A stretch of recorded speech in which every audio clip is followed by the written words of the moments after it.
바람이 유난히 차가운 11월의 어느 날 저녁, 평화롭기만 하던 한 가족의 현관 앞에 낯선 남자가 서 있었다.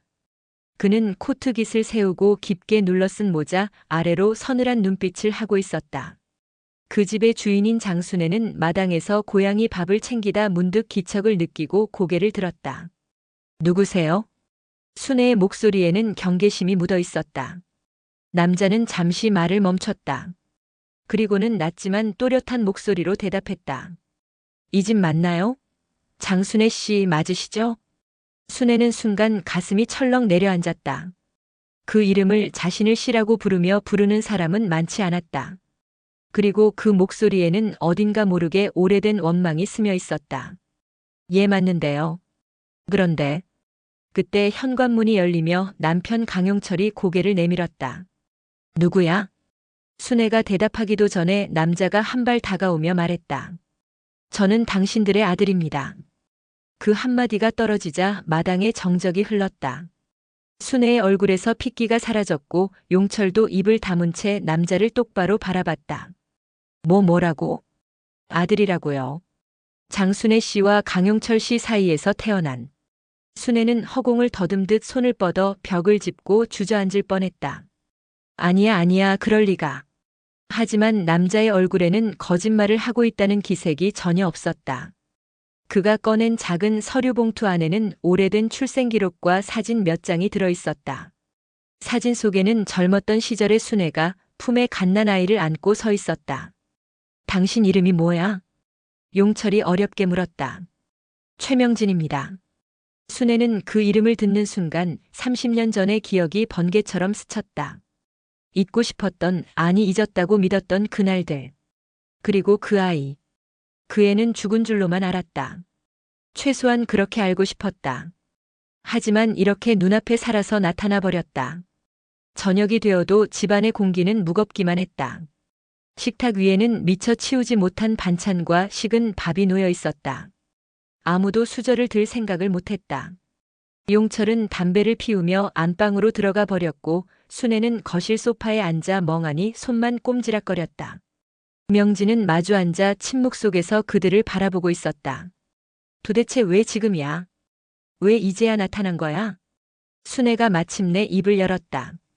그녀의 목소리는 떨렸지만 안에는 분노도 두려움도 섞여 있었다.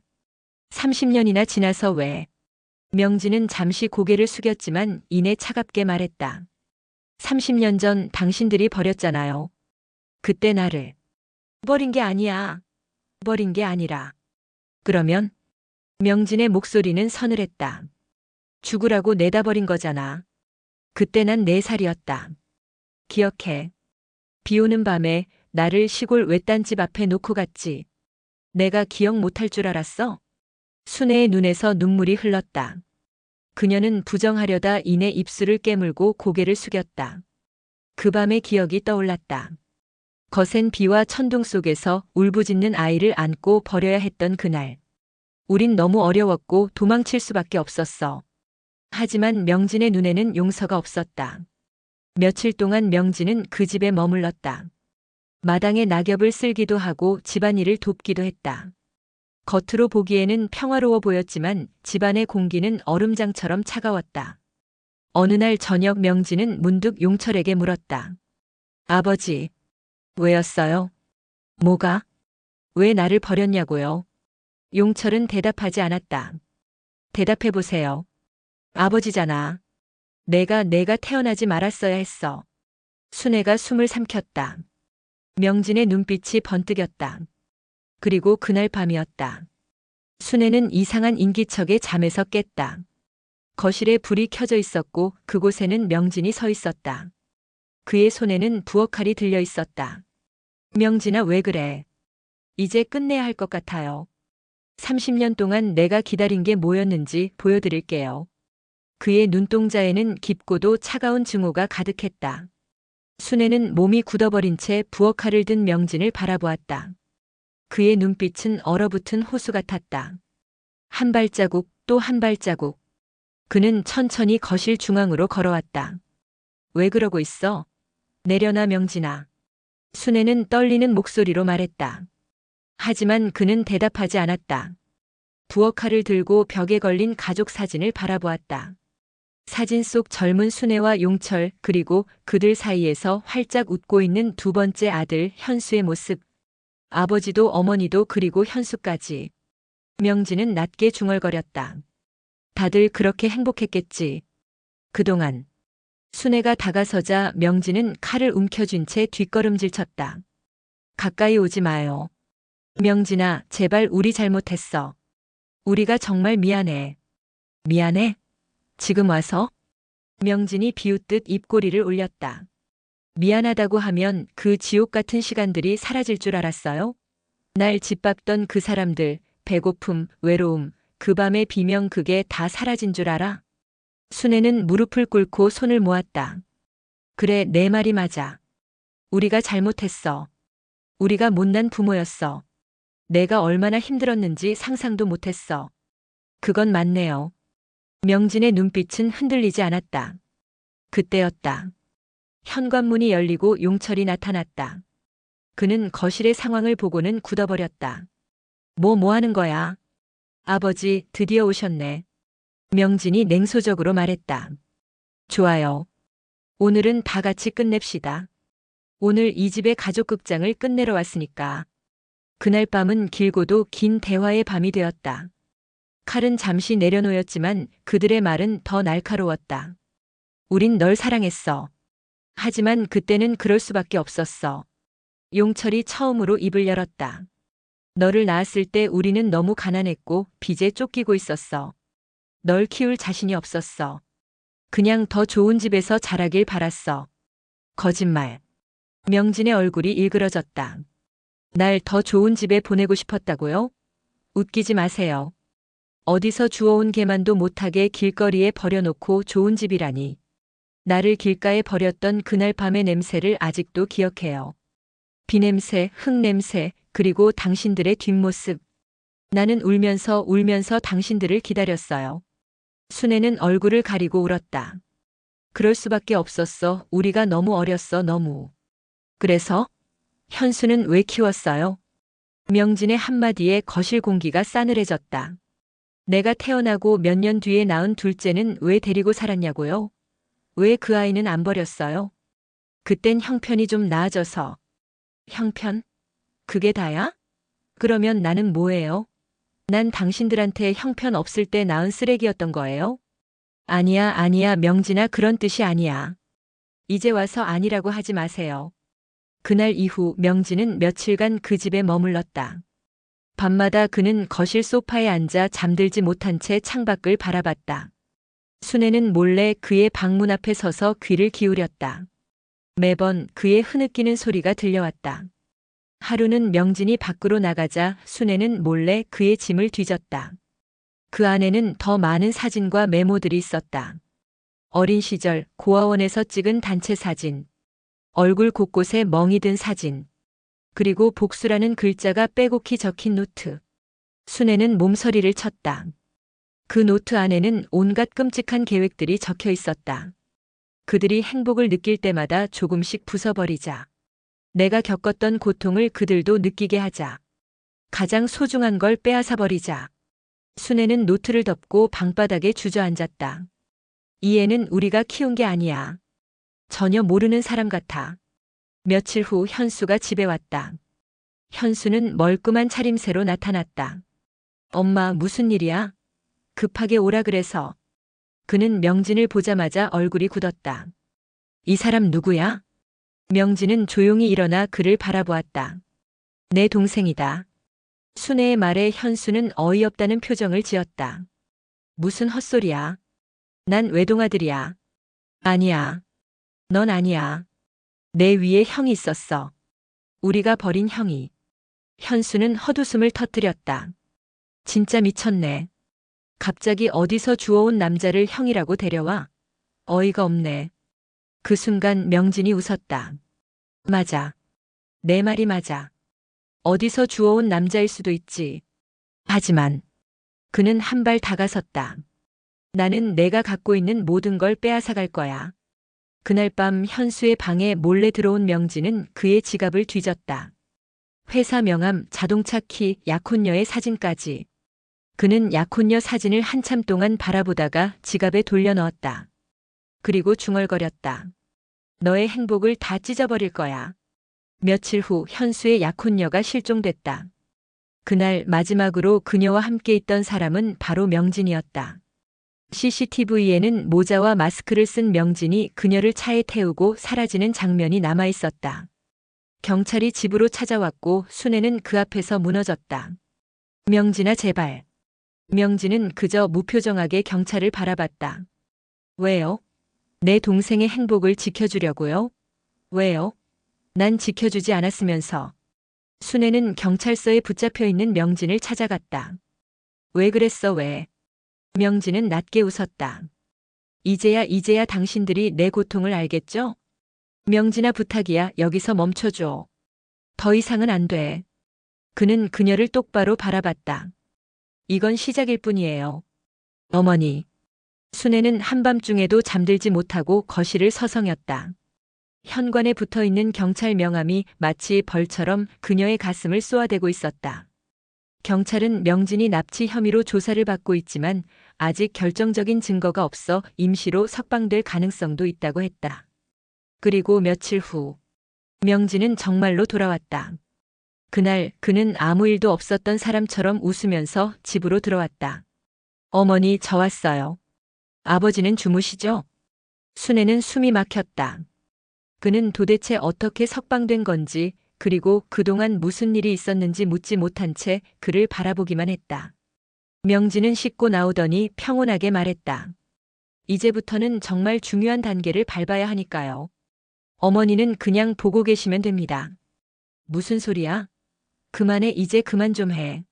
순애가 떨리는 목소리로 말하자 그는 고개를 갸웃하며 미소 지었다. 이제 시작이라니까요. 다음 날 현수의 약혼녀였던 서진의 휴대전화가 발견됐다. 도심 한복판 쓰레기통 속에 처박힌 그것에는 현수의 사진과 함께 이 남자에게 속지 마세요라는 메시지가 저장돼 있었다. 현수는 미쳐버릴 것 같았다. 이건 분명히 그 인간 짓이야.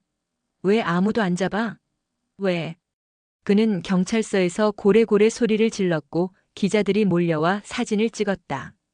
현수의 회사에는 곧 루머가 돌기 시작했고 그의 약혼은 파기되었으며 직장에서는 정직 처분을 받았다. 순애는 현수가 망가져가는 모습을 보면서도 아무 말도 하지 못했다. 그날 밤 그녀는 몰래 명진의 방문 앞에 섰다. 문틈으로 보인 그의 표정은 무서울 만큼 차분했다. 그는 노트에 무언가를 적고 있었다. 순애는 더 이상 견디지 못하고 문을 열었다. 제발 그만해라. 현수가 무너졌잖니.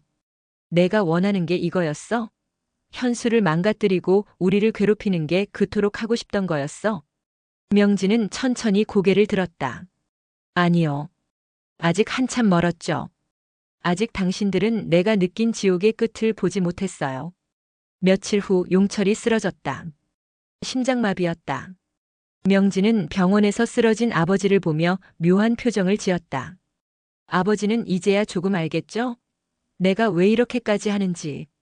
순애는 침대에 누운 남편의 손을 잡고 울었다. 우리 잘못했어. 제발 이제 멈춰줘. 명진은 코웃음을 치며 돌아섰다. 이제 와서? 아직 안 끝났어요. 그날 밤 순애는 부엌에서 칼을 들고 명진의 방문 앞에 섰다. 하지만 문을 열지 못한 채 바닥에 주저앉았다. 그때 문이 열리며 명진이 나타났다. 그는 칼을 쥔 순애를 내려다봤다. 어머니, 그럴 용기가 있었으면 그때 날 버리지도 않았겠죠. 칼은 그의 발치로 떨어졌고 순애는 오열했다. 왜 이렇게 된 거니? 그날 이후 명진은 점점 더 무서운 사람으로 변했다. 현수의 친구들이 하나둘 그를 멀리했고 회사에서는 완전히 퇴출됐다. 어느 날 현수는 술에 취해 귀가하다 계단에서 굴러 크게 다쳤다. 그가 입원한 병실에 명진이 꽃을 들고 나타났다. 이제 내가 바닥을 알겠니? 현수는 쓰러진 채 눈물을 흘리며 중얼거렸다. 미안해, 정말 몰랐어. 하지만 명진은 눈썹 하나 까딱하지 않았다. 어느 날 순애는 명진의 방 안에서 또 하나의 노트를 발견했다. 거기에는 마지막 단계가 적혀 있었다. 마지막 가족의 저녁. 모두 함께 모였을 때 끝낸다. 순애는 몸서리를 쳤다. 그날 밤 그녀는 경찰서로 달려갔다. 제발 제발 우리 아들 좀 막아주세요. 하지만 경찰은 이미 늦었다고 말했다. 그날 저녁 순애는 명진이 준비한 마지막 저녁 자리에 앉았다. 명진은 와인잔을 들고 미소 지었다. 오늘은 잊지 못할 날이 될 거예요. 그의 잔 속에는 이미 독이 타져 있었다. 순애는 그것을 보고 그 자리에서 쓰러졌다. 하지만 명진은 태연하게 웃으며 잔을 들어 올렸다. 이제 끝내요. 어머니. 명진이 잔을 들어 올린 순간 거실 안은 고요했다. 그가 준비한 저녁상에는 화려한 음식이 차려져 있었지만 누구도 젓가락을 들지 못했다. 순애는 숨을 죽이고 아들의 얼굴만을 바라봤다. 명진의 입가에는 기묘한 미소가 번지고 있었다. 이제 다 끝났어요. 그는 와인을 한 모금 마신 뒤 천천히 입을 열었다. 여러분은 아직도 모르겠죠? 왜 제가 이 모든 일을 계획했는지. 현수는 그의 말을 듣고 있자니 속이 울렁거렸다. 미친 거야, 넌 그냥 미친 거야. 그가 이를 악물며 일어나자 명진이 천천히 고개를 저었다. 아니야. 난 오히려 이성적이었어. 어릴 때부터 단 한순간도 잊지 않고 준비해왔거든. 순애의 손이 떨렸다. 그녀의 머릿속에는 오래전의 한 장면이 떠올랐다. 그날도 이렇게 저녁 식탁이었다. 명진이 갓 7살이던 시절 용철과 순애는 그를 소리치며 쫓아냈다. 그는 차디찬 마당에 홀로 쪼그려 앉아 울던 소년이었다. 그 소년이 지금 이 자리에 서 있었다. 그날 왜 그랬는지 한 번이라도 설명해 주지 그랬어요? 명진의 목소리는 잔잔했지만 칼날 같았다. 왜 나를 쫓아내야 했는지, 왜 다른 애를 더 사랑했는지. 순애는 울먹이며 고개를 떨구었다. 우린 그땐 어쩔 수 없었어. 어쩔 수 없었다고. 하하 그렇게 말하겠지. 항상. 명진은 주머니에서 작은 상자를 꺼냈다. 그 안에는 낡은 사진 몇 장과 오래된 장난감 자동차가 들어있었다. 이거 기억나요? 어머니가 마지막으로 저한테 준 선물이에요. 다시는 오지 말라고 말한 그날요.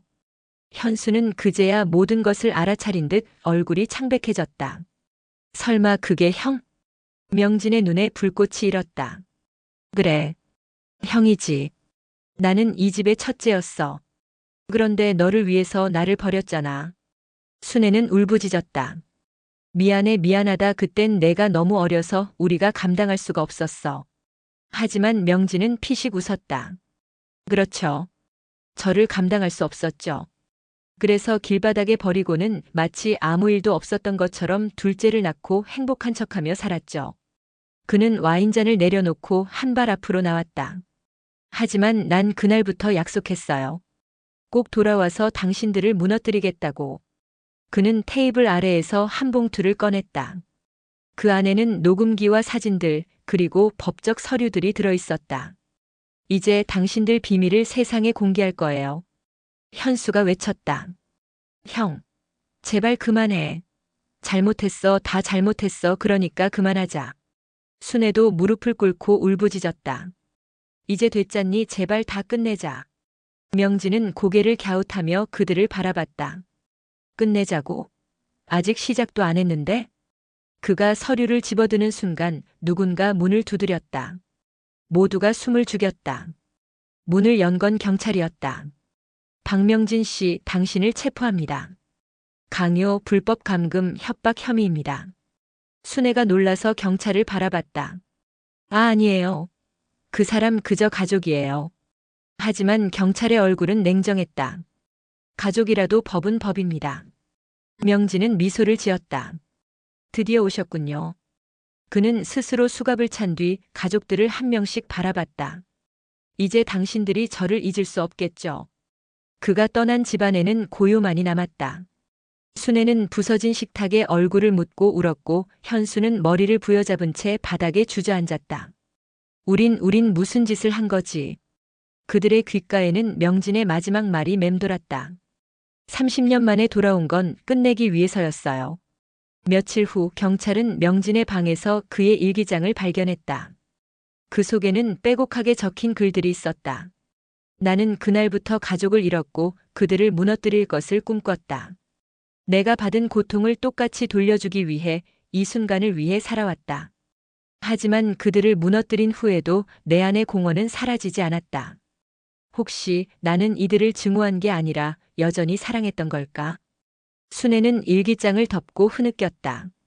미안하다, 정말 미안하다. 하지만 그날 이후에도 가족은 다시는 함께 웃을 수 없었다. 그들의 평범했던 일상은 산산이 부서진 채로 남아 있었다. 명진이 떠나기 전 마지막으로 남긴 말처럼 당신들이 진짜로 잃은 게 뭔지 이제 알게 될 거예요. 그 후로도 매년 9월이 되면 순애는 비어있는 명진의 방에 혼자 앉아 있었다. 그녀는 가끔 혼잣말을 하며 울었다. 그때 내 손을 놓지 않았어야 했는데. 그러나 이미 늦은 일이었다. 그 가족은 그날 이후로 진정한 가족이 아니었다. 그리고 30년 만에 나타난 그 남자는 결국 자신이 사라진 후에도 그들의 마음속에 남아 지옥을 만들고 있었다. 몇 달이 흘렀다. 명진이 경찰에 연행된 그날 이후로 집안은 무겁고 싸늘했다. 순애는 한동안 집 밖을 나서지 못했고 현수는 직장을 그만두고 방에 틀어박혀 지냈다. 그들은 서로의 얼굴을 제대로 보지 못한 채 벽을 사이에 두고 각자의 죄책감 속에서 숨쉬고 있었다. 하지만 명진의 그림자는 사라지지 않았다. 그는 몸은 감옥에 있었지만 편지와 사진, 녹음 파일이 계속해서 집으로 도착했다. 순애는 처음에는 손을 떨며 그 봉투들을 찢어버렸지만 어느새 그 안을 열어보는 것이 습관이 되었다. 편지 속의 문장들은 여전히 또렷했다. 엄마, 오늘은 내가 처음 길바닥에서 잤던 날을 기억합니다. 춥고 무섭고 배고팠어요. 하지만 그보다 더 서러운 건 왜 나를 찾지 않는 걸까 하는 생각이었어요. 순애는 그 문장을 읽고 있자니 숨이 막혔다. 그녀는 결국 한밤중에 전화기를 붙잡았다. 하지만 번호를 눌렀다가 다시 지우기를 수십 번 반복했다. 그저 귓가에는 그 아이가 남긴 말이 맴돌뿐이었다. 당신들이 진짜로 잃은 게 뭔지 이제 알게 될 거예요. 그리고 어느 날 현수가 거실에 나왔다. 그는 말없이 소파에 앉아 담배를 입에 물었다. 그의 손가락은 부들부들 떨리고 있었다. 엄마. 왜? 형 면회 갈래요? 순애는 대답 대신 고개를 떨구었다. 그녀의 눈에서는 또다시 눈물이 흘렀다. 현수는 담배를 비벼 끄며 말을 이었다. 난 형한테 사과하고 싶어요. 미안했다고 늦었지만. 순애는 여전히 말이 없었다. 그녀의 머릿속에는 명진이 아직도 그 아이로 남아 울고 있는 모습이 그려지고 있었다. 며칠 후 순애와 현수는 함께 구치소를 찾았다. 면회실의 차가운 유리병 너머로 명진이 앉아 있었다. 그는 지쳐 보였지만 여전히 미소를 짓고 있었다. 왔군요. 명진의 목소리는 낮고 담담했다. 현수가 먼저 입을 열었다. 형 미안해. 정말 미안해. 명진은 그를 한참 바라보다가 피식 웃었다. 미안하단 말 이제야 듣네. 순애는 떨리는 목소리로 속삭였다. 엄마도 정말 잘못했어. 내가 이렇게 될 때까지 몰랐어. 아니, 알아도 모른 척했어. 명진은 잠시 고개를 떨군 뒤 고개를 들어 그녀를 바라봤다. 알아요. 알고 있었어요. 그래도 듣고 싶었어요. 순애는 유리벽에 이마를 대고 흐느꼈다. 명진은 그런 그녀를 조용히 바라보며 말했다. 이제 됐어요. 난 그거면 돼요. 면회를 마치고 돌아오는 길 현수는 어두운 창밖을 바라봤다. 순애가 조용히 물었다. 너 왜 가자고 했니? 현수는 잠시 망설이다가 대답했다. 형이 그동안 혼자였을까봐. 그게 너무 무섭더라고요. 순애는 아들의 손을 잡았다. 그 손은 차갑고 떨리고 있었다. 하지만 그 손에는 30년 만에 처음으로 가족의 온기가 스며들기 시작했다. 지만 집으로 돌아온 그날 밤 또다시 봉투가 도착했다. 이번 봉투 안에는 한 장의 사진만이 들어있었다. 낡고 빛바랜 사진 속에는 어린 시절 명진과 현수가 나란히 앉아 웃고 있었다. 그 뒤에는 단 한 줄이 적혀 있었다. 가장 행복했던 날, 가장 지옥 같았던 날. 순애는 사진을 꼭 쥔 채 끝없이 울었다. 현수도 그의 어깨를 감싼 채 말없이 고개를 떨구었다. 그날 밤 명진은 독방 안에서 창문을 바라보고 있었다.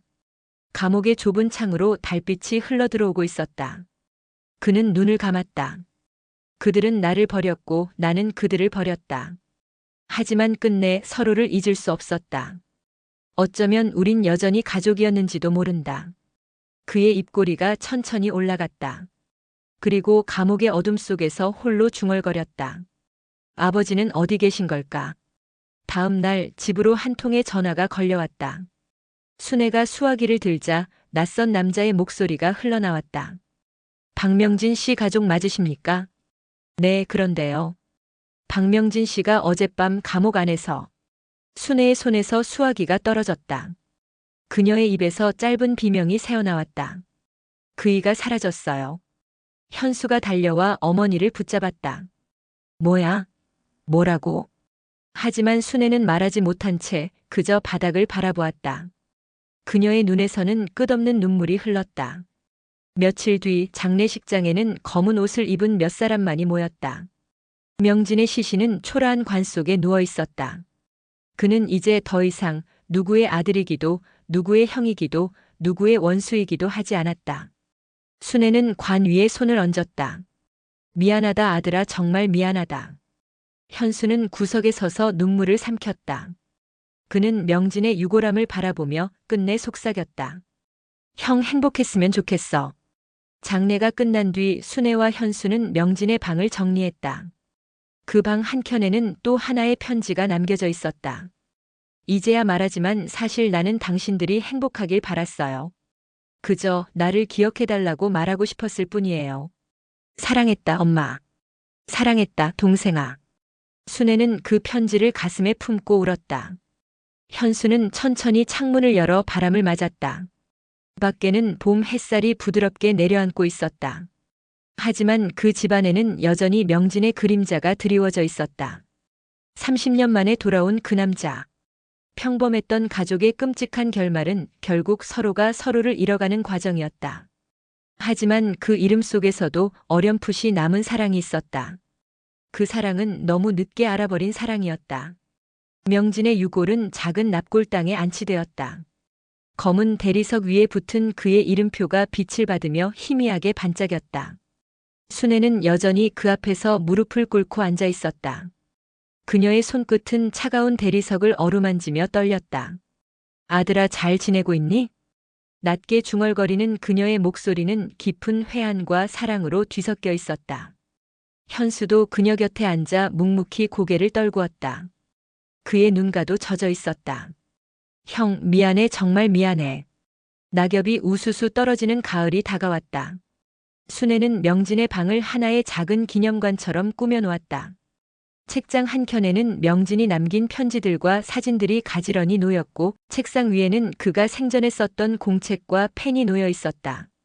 그녀는 매일 그 방에 들어가 촛불을 켜고 잠시 앉아 있곤 했다. 가끔은 편지지를 꺼내어 명진에게 편지를 쓰기도 했다. 하지만 그 편지들은 봉투에 넣지도 못한 채 책상 서랍 속에 쌓여갔다. 어느 날 저녁 현수가 거실로 내려왔다. 그는 수척해진 얼굴로 순애 앞에 앉아 담배를 꺼내더니 불을 붙이지 않은 채 말했다. 엄마, 나 형을 잊을 수 없을 것 같아. 순애는 아들의 손을 꼭 잡았다. 잊지 않아도 돼. 그래도 돼.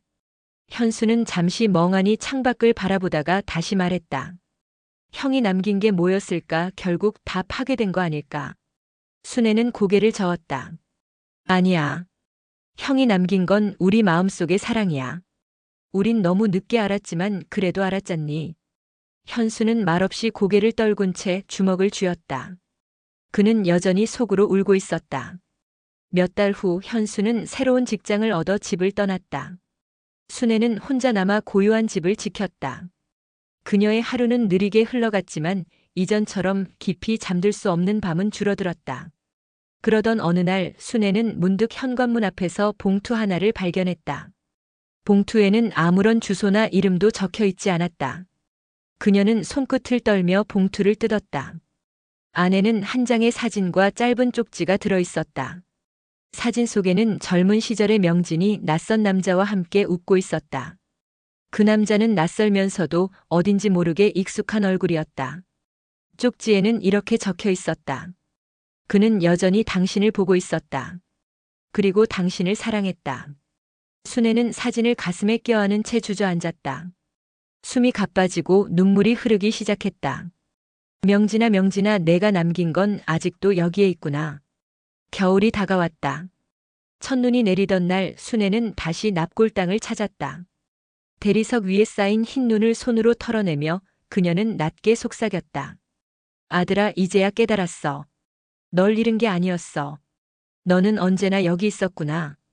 그녀는 주머니에서 사진을 꺼내어 명진의 자리 앞에 조심스레 놓았다.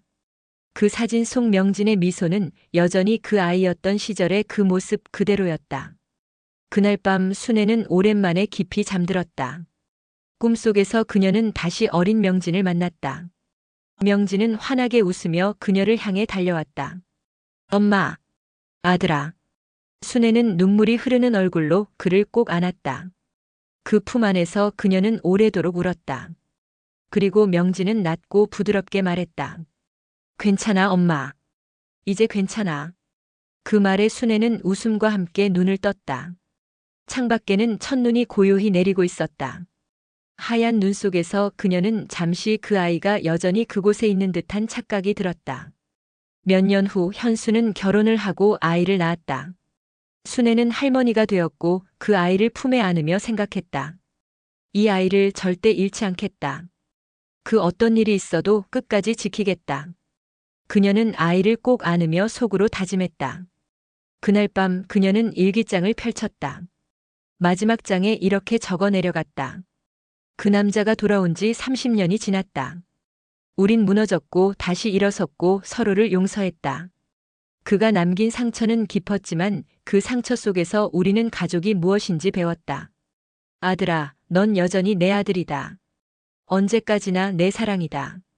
그리고 펜을 내려놓고 창밖을 바라보았다. 그곳에는 여전히 별빛이 가득했다. 순애는 가만히 속삭였다.